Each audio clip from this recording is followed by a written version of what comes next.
upami teu nyeketan ka ulama-ulama. Lamun dina bidang fikih sami urang teh teu apal, ari urang teh bener teu ibadah teh. Aja. Ibu teh tos leres teu acan, lamun teu nyeketan kajalmi nu ngartos. Ajengan beja nama cenah abdi disek-sekan, kumaha diwartosan, ku tatangga eta cenah mun teh mah di bumi teh kedah nganggo sendal. Nah leres eta najis, leres. Urang teh teu apal. Lamun teh mah ana urang di masjid bumi gitu bumi. Di bumi bab najis. Mun teh mah ibu di bumi rek salat di bumi. Teras weh di bumi teh di jamban teh nganggo teu nganggo sendal. Dina kaayaan naon? Dina kaayaan basih. Maka urang mah jadi najis. Nah bet najis gitu. Sabab urang di bumi mah seueur najis anu hukmiyah.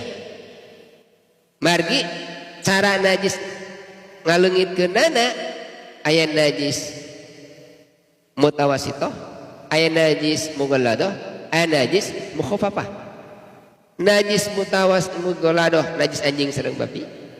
Najis mukhaffafah najis murang kalih anu pamegat sa istri. Pamegat anu teu acan tuang nanon ka cacing ibuna teu acan 2 tahun. Salian eta disebutna najis mutawasitoh. Cara ngaleungitkeun najis mughalladoh disertu 7 kali ku tadi jeung taneuh.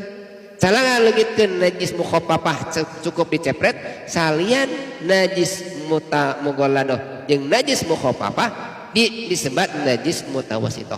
Cara ngaleungitkeunana kedah kumaha? Kedah di ngalir caina. Samentawis di bumi urang seueur urang kali papang, urang mah ngabersihkeun hungkul, dibersihkeun. Ngepel mah sanes ngaleungitkeun najis, tapi ngepel mah ngabersihkeun najisnya masih kene aya. Upami teh mah teh urang hoyong bersih tina najis, maka kumaha ngabersihkeun teh teh kedah dikumaha keramik teh kedah dibanyur kedah bersih. Ali diempel mah sanes ngabersihkeun, eta mah sanes ngaleungitkeun najis ngabersihkeun hungkul eta mah. Neumawi kangge urang badi bumi teh bade ka tempat pangsujudan aya khusus sendal di masjid.